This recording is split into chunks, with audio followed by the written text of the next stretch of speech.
Book 20 of 2019 was How Emotions Are Made by Lisa Feldman Barrett. I'm not going to do a massive review of this one because I think you need to read it. I think me explaining it is not really going to do it enough justice to kind of encapsulate what's discussed in the book. My background is psychology and I know a lot about the brain. I've learned a lot about the brain, and what Lisa Feldman Barrett kind of does is completely pull the rug from underneath my conceptual knowledge of the brain and kind of reverse what I thought about certain areas of the brain. One example being, I was taught that the amygdala is the emotional centre of the brain and that our emotions are coming from that centre of the brain in a localised area of the amygdala. But what Barrett is suggesting is that actually that's not true. And she provides lots of kind of supportive evidence, lots of studies that have been done to kind of support what she's saying. And from the sounds of it, she kind of knows what she's talking about. So it's kind of odd that we're kind of keeping these concepts and people are still being taught them when neuroscience is finding that they're not the case. Like, I find a lot of times when I'm teaching my A-level psychology students that I'm teaching them stuff that's not correct because neuroscience has found that it's not the case anymore. So another example in the book is that Barrett was suggesting that there's an area of the brain called Broca's area, which is for speech production. But what Barrett's saying is that it's not localised in that area, so speech production is not localised in that area, and that if there is damage to that area, that the rest of the brain can still accommodate it. I don't know so much whether or not I should completely believe what she's saying, because you often think, well, why is nobody else kind of like saying the same thing? Why is this the first person, the first book that I've read that's kind of criticised this? And I know that neurons can re-specialise and not be in Broca's area for speech production, if there's damage to that area when someone's younger.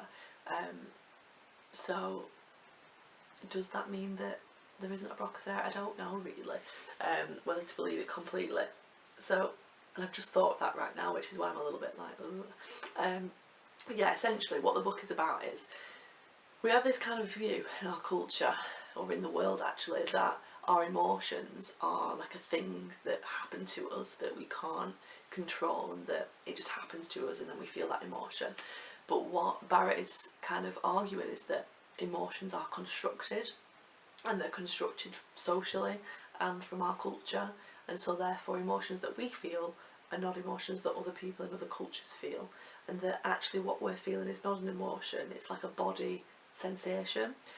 So there's this thing in our society where we believe that our emotions are an actual thing, that we have certain facial expressions that represent an emotion, and that we have a certain area of the brain that kind of feels emotion or produces emotion or whatever.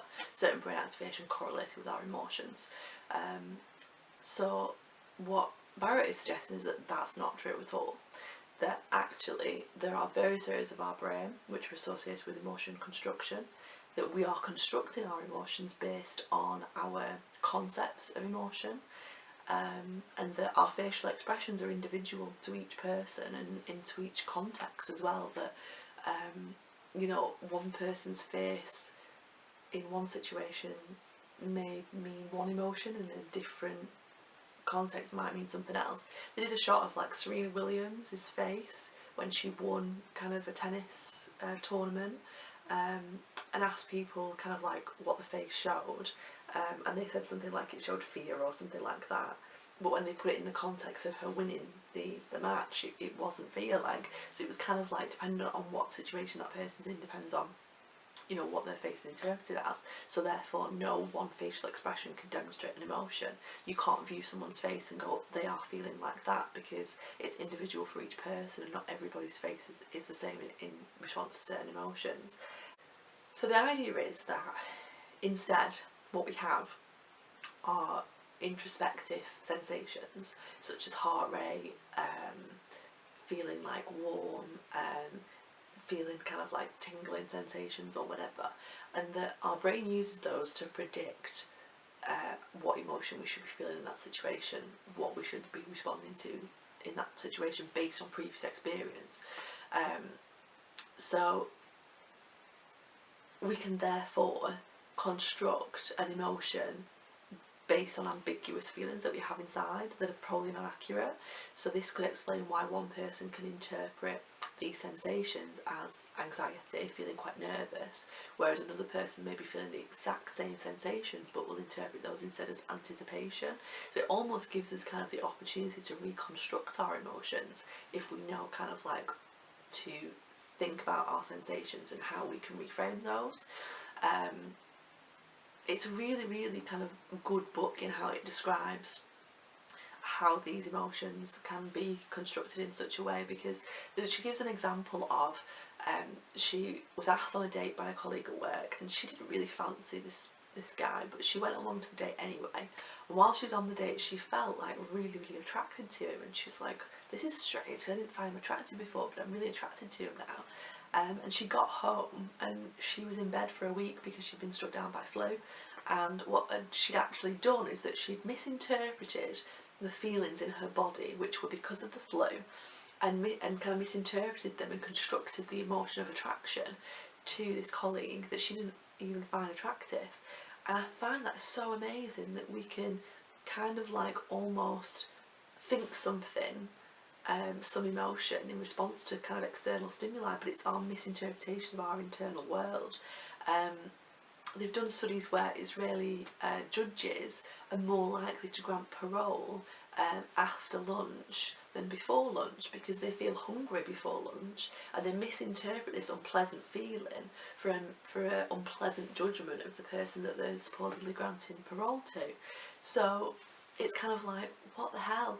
And like other examples of studies have been like, an interviewer is more likely to give you the job on a sunny day than if it's raining, because again, the unpleasant feelings that they may get from unpleasant weather, they think are attributed to you as an interviewee. And it's kind of like, oh my god, like you are constructing what's out there based on what you're feeling inside, because your brain is a predicting machine. It's trying to predict things, but it's getting it wrong all the time. When you were younger, you'd get thrown back kind of like feedback errors and stuff like that, prediction errors. But as you're older, you work more on biases and you kind of just go along with those predictions, which may explain why our interpretation of what's outside in the world is completely different to what is actual reality. So I found it so fascinating to kind of understand that, you know when you're around someone you feel a little bit uncomfortable and you don't kind of, you just get a funny feeling that you just don't like that person.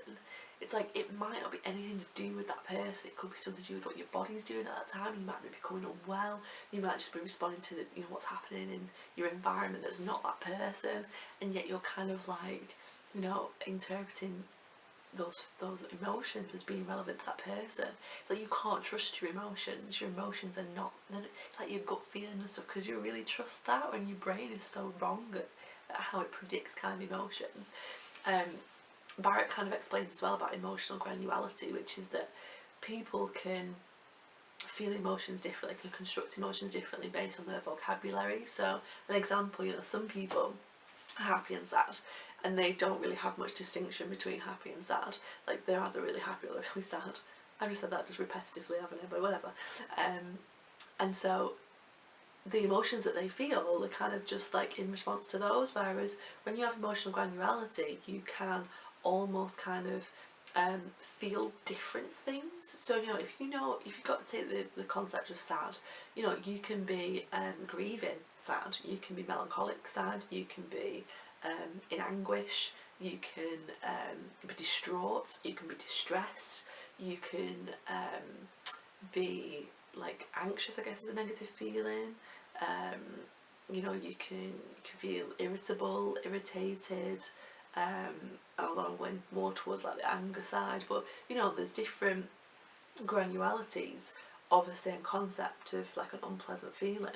And so if you can kind of distinguish between them, you can construct those concepts and you can almost realise kind of what your body is feeling, because you've got those emotional concepts. There's a few that she mentioned that other cultures have, and therefore that allows them to construct that feeling to explain it. There's a tribe that apparently feels, can't remember what she called it, But it's basically when a tribe runs through, they're trying to behead someone of a rival tribe, and they get this feeling of like, you know, of the hunt, and feeling like, you know, that they're winning and stuff. Like there's an emotional concept for that, and that they feel that. Whereas in a Western society, we wouldn't feel that because we don't partake in that kind of activity. It's not seen in our culture to be a good thing to be aggressive like that and to go and behead people. But in other cultures, you know, that is a concept that they're constructing.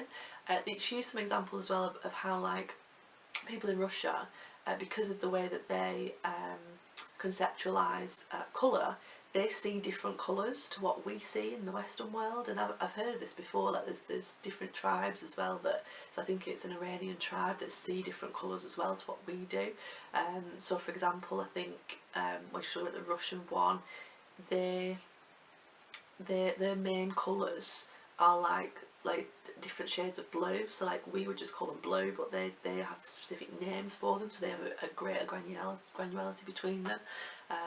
Whereas this Iranian tribe has less granularity between them. So it's almost like our conceptual interpretation of that input, that stimulus, is what creates our perception of it. You know, if you think about it, like the light waves that come into your eyes are exactly the same for people in Russia, people in Iran, people in Western society. But yet our understanding of what we see, our concepts of seeing of those different colours, are constructed by our brains. And this is what Barrett is explaining, that this is what we're doing with our emotions. Based on our language, we're constructing our emotions. She suggests that for well-being, it's better if you learn more words. So like if you learn the words of other cultures, you know, you can put kind of like a concept to what you're feeling. There was one that she mentioned that was, well, I don't know if she attributed her own concept to it, trying to explain it, but when somebody like is successful in something, but you feel a bit annoyed that they have been successful because you don't like them, she put a concept to that, so that when you're feeling those emotions, you put a concept to it, so then you can recognise that emotion in yourself. It's almost like emotional mental health, if you will, in that you recognise, or emotional health shall we say, that you recognise what that feeling is in you, so that you can then respond to it. What she also ties it into is that she says that emotions are for purposes of body budgeting. So the brain is predicting what you need in certain situations. So if somebody is coming, say for example your boss is coming towards you, your brain might predict, okay, I'm going to need some cortisol, I'm going to need you know, metabolism of glucose, muscles to work, breathe deeper, all that kind of stuff, so that you can deal with the demands of your boss coming towards you.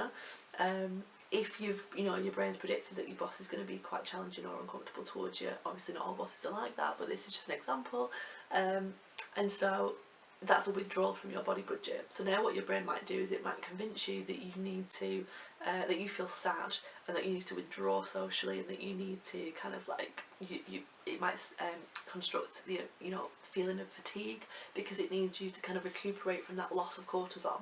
It's almost like your brain is trying to trick you into thinking certain things so that it will balance your body budget, so that, you know, you don't take too many withdrawals. If you take too many withdrawals, then you get ill. And then obviously, you know, the first thing of illness is that you're in bed, because your mind is being made to feel like you need to withdraw and you need to lie down or whatever, because you need to recoup that energy that you've lost because you've made too many withdrawals. So it's almost like a kind of explanation that our emotions are there to help balance our body budget. Absolutely fascinating book. Like, I'm not going to talk much more about it because I don't think I'm doing it justice. I don't think I'm explaining it very well. You have to kind of read it yourself, and read it with a critical eye as well, because there are some things that she says that I didn't agree with, and that I thought, actually, I don't know if she is fully valid in what she's saying, but she is substantiating it with evidence and backing it up and things, and I can't remember the bits that I didn't agree with because I was listening to it on audio in my car and I didn't write them down, so I can't remember. But if you are reading it, then maybe you could spot those too. So yeah, read it, because I think it will make you fully understand what's going on with your own emotions, and how you're constructing your own kind of your world, and how perhaps not to trust your emotions sometimes, because they're not always right, and that, you know, your interpretation of other people and things like that are very biased and not actually what is representative of that person. So yeah, it's very, very interesting. I'll definitely read it.